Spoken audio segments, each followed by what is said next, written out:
ghasyiyatuhum rahmah haffathumul malaikah dzakarahumullah fi man indah.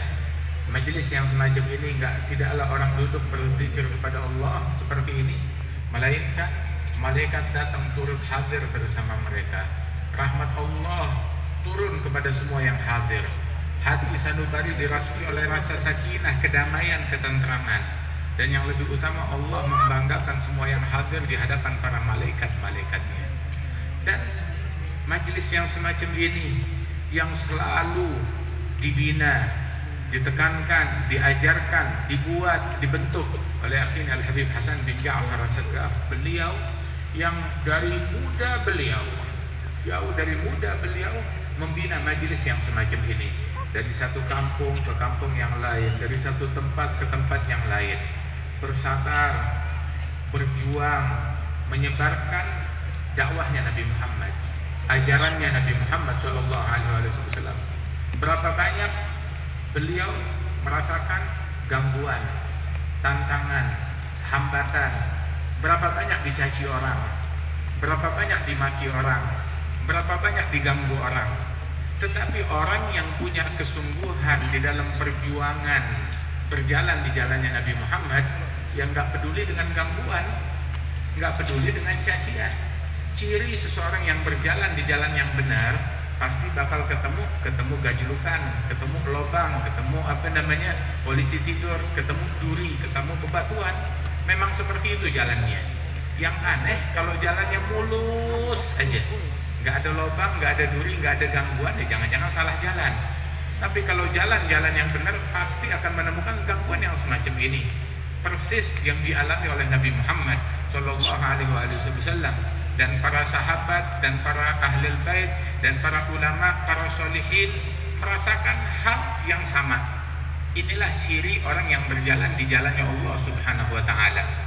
Dan itu semua nggak membuat beliau makin kendor dalam dakwahnya, terus bersemangat. Satu hal ya, kalau seseorang tiap kali dengar ocehan orang, gosipan orang, omongan yang nggak enak, terus dia menghentikan langkahnya, maka jangan harap dia bakal membangun apapun. Jangan harap dia akan berbuat apapun. Nggak ada bisa berbuat apa-apa. Nggak ada. Setiap kali mau berbuat diomongin orang, terus dia berhenti. Berbuat sesuatu diomongin orang, terus dia berhenti, maka nggak bakal bikin apa-apa. Akan tetapi Allah Subhanahu wa Ta'ala memuji orang-orang ahli siddiq, memiliki kesungguhan di dalam berjalan di jalannya Allah Subhanahu wa Ta'ala. La yakhafun fillahi laumata laim. Tidak takut selama dia di jalan Allah, selama karena Allah, enggak peduli dengan cemoohan orang, enggak peduli dengan makian orang, enggak peduli dengan cacian orang lain. Itu Al-Imam Syekh Umar bin Abdullah Ba'makhramah. Itu beliau bilang, idza kan maulai alayya radin man bayaghdab yaghdab. Apabila majikanku, Tuhanku ridha kepadaku, yang mau ngambek biarin ngambek, yang mau marah biarin marah, yang mau ngamuk biarin ngamuk. Da'in nas ya qalbi yaquluna ma bada lahum wattafiq billahi rabbil khalaiqi. Wahai hatiku, biarin orang ngomong semaunya mereka. Biarin orang ngomong semaunya mereka. Di balik omongan ada juru catat. Kita nggak bakal mempertanggungjawabkan omongan orang lain. Mulutnya orang lain, yang tanggung jawab adalah pembicaranya, bukan tanggung jawab kita. Tapi kita jaga omongan kita jaga perbuatan kita jaga hati kita. Jangan benci sama orang, jangan benci sama orang, jangan iri sama orang, jangan hasut sama orang. Kalau udah hasut kepada orang lain, orang yang hasut nggak bisa menikmati hidup, nggak bisa menikmati nikmat dari Allah Subhanahu wa Ta'ala. Dia nggak bisa menikmati nikmat yang ada, sibuk melihat nikmat yang ada pada orang lain yang nggak bakalan sampai kepada dia. Hidup selalu dalam penderitaan di dunia, dan di akhirat penderitaannya lebih dahsyat lagi. Jadilah kita orang tuh seperti para guru-guru kita, seperti Habib Hasan bin Ja'far, seperti para ulama wassalihin, hatinya bersih, nggak ada benci sama orang, nggak ada dengki sama orang, nggak gosipin orang, nggak ngomongin orang. Kita nggak bisa mengontrol mulutnya orang lain. Jangan gosipin kita. Mulutnya mereka, setirnya bukan di tangan kita. Kita nggak bisa mengontrol hatinya orang lain. Nggak boleh membenci kita. Hatinya dia, setirnya bukan di tangan kita. Tapi kan kita bisa mengontrol mulut kita. Jangan ngomong yang buruk kepada orang lain. Kita bisa mengontrol hati kita. Jangan mendengki, jangan membenci, jangan prasangka buruk kepada orang lain. Itu tugasnya kita. Kita nggak bakal ditanya tentang dosanya Fir'aun, tapi kita bakal ditanya tentang dosanya kita. Dosa kita yang paling kecil sama dosa Fir'aun lebih membahayakan siapa? Ya dosa kita lebih membahayakan diri kita sendiri dibandingkan dosanya Fir'aun. Alhamdulillah, Al-Habib Hasan sibuk, bukan sibuk nyari kursi, bukan sibuk nyari tahta, bukan sibuk nyari dunia, sibuk menggalang para pemuda, mengajak para pemuda hadir di majelis yang semacam ini. Alhamdulillah, jazakallah khair. Semoga Allah memberikan balasan yang terbaik kepada Al-Habib Hasan, yang dengan berkat beliau pemuda-pemuda di Indonesia menjadi makin baik. Al-Habib Hasan punya andil besar di dalam membuat para pemuda kita menjadi makin baik. Punya andil besar membuat Indonesia makin enak, makin nikmat, membuat Jakarta Masya Allah makin menjadi kota bersolawat, kota yang cinta kepada Nabi besar Muhammad Sallallahu Alaihi Wasallam. Ini jasanya mereka yang ngomong, yang mencaci, yang mendengki. Lihat apa yang dia buat, apa yang dia bikin. Pengen tahu matinya berapa banyak yang hadir? Ini Al-Habib Hasan bin Ja'far As-Sakaf. Lihat ini yang dia buat. Bukan cuma sekedar bangunan, tetapi membangun komunitas pecinta Nabi Muhammad. Di tiap orang masing-masing ada rumahnya sendiri. Di rumahnya menyebarkan ajaran Rasulullah, menyebarkan kecintaan kepada Rasulullah Sallallahu Alaihi Wasallam. Ini perjuangan yang sejati ya kayak begini. Allah Ta'ala mewahyukan kepada Nabi Daud, ya Daudu man radda li abikan katabtuhu indi jahkaza. Wahai Daud, yang mengembalikan hambaku yang kabur dariku, kabur dari Allah, lari dari Allah, dikembalikan ke jalan Allah, jadi balik lagi sama Allah. Maka orang yang punya jasa mengembalikan orang yang kabur dari Allah dikembalikan ke jalan Allah, aku tulis orang ini sebagai pejuang sejati. Pejuang yang sejati yang ngembaliin orang lain ke jalan Allah, yang menyambung orang yang terputus disambungin lagi. Ada kerjanya Habib Hasan bin Ja'far, nyambung orang, bukan mutusin orang. Orang yang jauh dibikin dekat, bukan dibikin makin jauh. Subhanallah. Tahu gak Allah Subhanahu wa Ta'ala yang maha agung, yang maha hebat, yang maha dermawan, itu sampai tuh para wali-wali dalam munajat mereka berkata, Subhanaka ya Rabb, man khafa ahadan haraba minhu wa man khafaka haraba ilaik. Maha suci engkau ya Allah, maha hebat dan istimewa. Apa istimewanya? Orang yang takut dari sesuatu, dia akan lari menjauhi sesuatu yang dia takuti. Tapi yang takut kepada Allah, dia bakal lari. Larinya bukan menjauh dari Allah, larinya mendekat kepada Allah Subhanahu wa Ta'ala. Alhamdulillah, kita diajak buat dekat kepada Allah Subhanahu wa Ta'ala. Ada satu orang di zaman Rasulullah Sallallahu Alaihi Wasallam, dia suka minum minuman keras, dihukum sama Nabi. Setelah dihukum, kembali terulang lagi, dia minum lagi, sampai 2 kali 3 kali kejadian itu. Hingga akhirnya satu sahabat setelah itu orang dihukum, dia berkata melaknat, mencaci orang tersebut. Maka ditegur oleh Nabi Muhammad. Nabi bilang, la takun aunan li syaitan ala akhik. Jangan kamu menjadi pembelanya syaitan dengan membuat saudaramu makin jauh kepada Allah Ta'ala. Ngapain dikatain? Bikin dia makin dekat kepada Allah, jangan bikin dia menjadi makin jauh dari Allah Subhanahu wa Ta'ala. Sebab dalam hadis Rasulullah bilang, unsur akhaka zaliman atau mazluman. Bela saudaramu apapun status dia, baik statusnya dia sebagai orang yang zalim, orang yang jahat, orang yang bersalah, ataupun orang yang dizalimin, yang diganggu. Sahabat bilang, ya Rasulullah, kalau dia dizalimin kita bela, tapi kalau dia yang bikin salah masa kita bela? Nabi bilang, iya, belanya dengan menggenggam tangannya, pegang tangannya, tuntun dia balik ke jalan Allah Ta'ala, cegah dia dari kezaliman, cegah dia dari kejahatan. Dan ini yang diajarin oleh guru kita Anak-anak muda yang tadinya durhaka jadi bakti sama orang tua. Orang tuanya merasakan buah dari hadir di Majlis Nurul Mustafa. Yang tadinya mutusin silaturahmi jadi nyambung silaturahmi. Yang tadinya pecandu narkoba, minuman keras jadi taubat, balik ke jalan Allah Subhanahu wa taala, jadi aktivis yang menggalang orang, mendekatkan orang kepada Allah Subhanahu wa taala. Subhanallah. Jasa yang sangat luar biasa. Wa man ahsanu qawlan mimman da'a ila Allah wa 'amila shalihan wa qala innani minal muslimin. Allah taala berfirman, siapa gerangan yang lebih bagus ucapannya daripada orang yang mengajak manusia-manusia kepada Allah? Siapa yang lebih bagus daripada ajakan ini? Siapa yang lebih indah daripada ucapan ini? Ngajak orang kepada Allah Subhanahu wa taala. Fa'atal Habib Hasan menyambung lidahnya Nabi Muhammad sallallahu alaihi wasallam, ngajak orang ke surganya Allah Subhanahu wa taala, ngajak orang kepada ridhonya Allah Subhanahu wa taala, ngajak orang kepada ampunannya Allah Subhanahu wa taala, dan enggak memboikot orang. Wah, mentang-mentang ini penjahat, sono ngusir orang, memvonis orang lain. Enggak, bukan orang yang suka memvonis orang lain. Enggak ada. Semuanya diajak, siapapun diajak.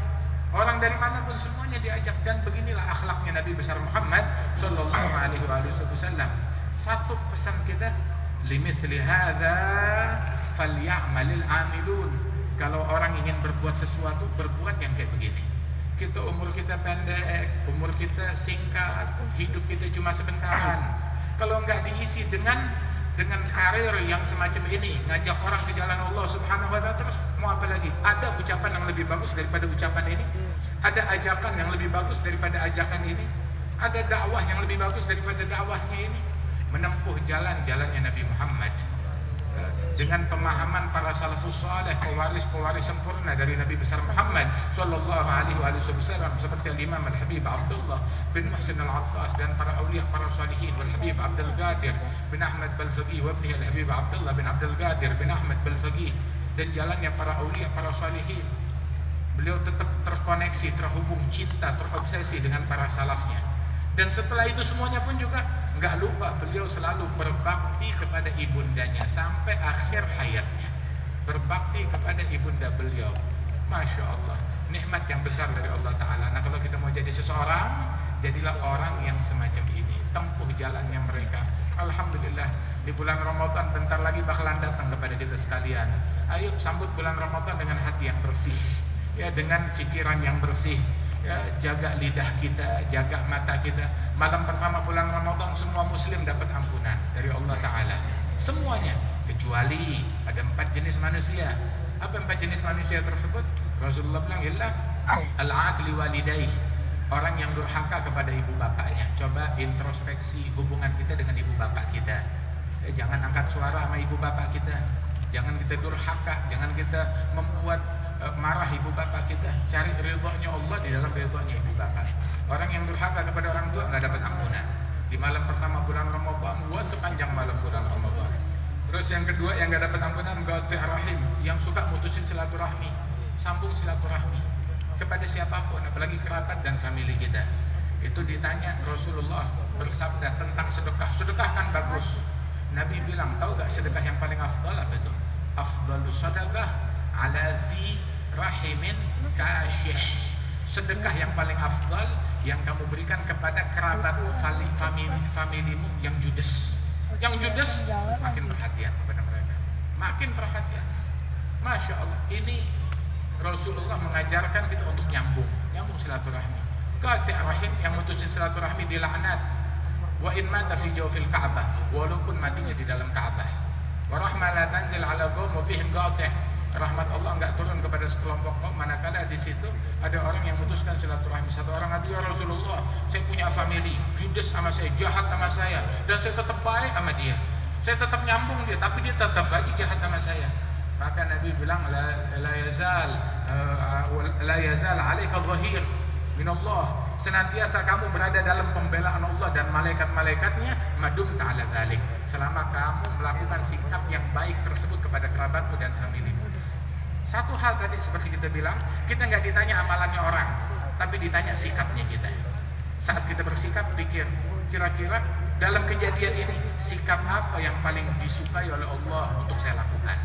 Dalam kejadian ini, sikap apa yang paling disukai oleh Allah Ta'ala? Dia fikir, bukan mikir apa yang saya suka, tapi pikir apa yang paling disukai oleh Allah. Apa yang paling disukai Rasulullah? Rasul senangnya saya ngomong apa? Rasul senangnya saya bersikap apa? Rasul senangnya saya harus melakukan apa? Di dalam kejadian-kejadian yang semacam ini. Itulah yang dia fikirkan. Sebab mukmin, Abdullah, hambanya Allah, dia tidak melakukan, tidak bertindak berdasarkan apa yang dia mau. Dia hambanya Allah, budaknya Allah, bukan mengakomodir nafsunya sendiri. Itu namanya hamba nafsu. Tetapi budaknya Allah, pelayannya Allah, dia melakukan apa yang Allah suka, apa yang Allah Ta'ala inginkan. Dan itu yang selalu yang ada di dalam benak orang tersebut. Dan orang yang tidak dapat ampunan yang ketiga di bulan Ramadan adalah mudminil khamar, pecandu narkoba atau minuman keras. Taubat dari hal-hal yang semacam ini. Dan yang terakhir, yang tidak dapat ampunan, musyahin, orang yang dalam hatinya ada kedengkian kepada satu muslim, apalagi dua muslim, apalagi tiga muslim. Ini muslim yang biasa, apalagi kalau muslim yang dia benci, muslim yang luar biasa. Para aulia, para salihin, para sahabat Rasulullah atau ahlul baitnya Rasulullah, atau istri dan keturunannya Rasul, atau para wali-walinya Allah Jalla Jalaluhu Ta'ala. Mudah-mudahan Allah Ta'ala selamatkan di hati kita dari kebencian. Alhamdulillah, guru-guru kita semuanya ngajarin kita cinta, ngajarin kita cinta kepada Nabi, ngajarin kita cinta kepada aulia, ngajarin kita cinta kepada salihin, ngajarin kita tuh untuk mendekatkan diri kepada Allah Subhanahu wa Ta'ala. Alhamdulillah, ngajarin kita tuh sholat 5 waktu. Al-Habib Hasan sampai akhir hayatnya duhanya tetap nggak ditinggal sama dia. Sampai akhir hayatnya sholat duhanya nggak ditinggal. Meninggal dunia dalam keadaan berpuasa di bulan Ramadan. Udah selesai melaksanakan, nggak punya utang sholat. Selesai melaksanakan hatta sholat duha udah dikerjakan. Alhamdulillah, nikmat yang besar dari Allah Ta'ala. Nggak punya utang tarawih. Tarawih yang sunnah nggak ada utang tarawih. Subhanallah. Walau utang sholat duha, apalagi sholat fardu. Nikmat yang besar dari Allah Subhanahu wa Ta'ala. Mudah-mudahan Allah Subhanahu wa Ta'ala anugerahkan kita semuanya. Para murabbiyin yang mendidik kita, menyampaikan kita kepada Allah Subhanahu wa Ta'ala, dan Allah Ta'ala berikan keberkahan kepada segenap keluarga besar Akhina Al-Habib Hasan bin Ja'far Al-Segaf, putra putri beliau, anak-anak beliau senantiasa dibimbing oleh Allah Subhanahu wa Ta'ala, bisa membimbing umat ini ke jalan yang diridhai oleh Allah Subhanahu wa Ta'ala. Wa majlis ini insyaallah senantiasa ma'mur ila yaumil qiyamah. Dan Allah Subhanahu wa Ta'ala memberikan keberkahan kepada semua yang hadir, semua yang menyimak, semua yang mendengar, semua yang punya hubungan dengan majelis ini. Allah Ta'ala berikan keberkahan sampai ke dalam rumah mereka. Dan Allah Subhanahu wa Ta'ala jauhkan kita dari bala, dijauhkan kita dari musibah. Dan Ramadan yang akan datang dijadikan Ramadan yang paling indah buat kita, Ramadan yang paling manis buat kita, Ramadan yang paling berkesan buat kita. Dan Allah Ta'ala jauhkan kita semuanya dari kemaksiatan, dari kemelaratan, dari kesialan dunia dan akhirat. Amin ya rabbal alamin. Dan Allah mengangkat derajat ibunda beliau dan juga saudara beliau dan semua orang-orang yang dulu pernah hadir di majelis ini yang telah wafat meninggal dunia, diangkat derajatnya oleh Allah Subhanahu wa Ta'ala. Allahumma ij'al jam'ana hadza jam'an marhuma, tafarruqana min ba'di tafarruqan ma'suma, la taj'al fina wala minna wala ma'ana syaqiyan wala mahruma, ihdina bihudak, ij'alna mimman yusari' fi ridhak, la tuwallina waliyan siwak, la taj'alna mimman khalaf amraka wa 'asak, birahmatik ya arhamar rahimin. Idza tawafaitana tawaffana muslimin mu'minin, واختم لنا منك بخير أجمعين، أصلح القلوب والقوالب والظواهر والبواطن، واجعلنا أنفع المسلمين للمسلمين، أبرك المسلمين على المسلمين. اجعل آخر كلامنا من الدنيا كلمة لا إله إلا الله، متحققين بحقائقها برحمتك يا أرحم الراحمين، واحشرنا في زمرة أهلها واجعلنا من خواص أهلها برحمتك يا أرحم الراحمين. وصلى الله على سيدنا محمد النبي الأمي وعلى آله وسلم، وآخر دعوانا عن الحمد لله رب العالمين. السلام عليكم ورحمة الله وبركاته.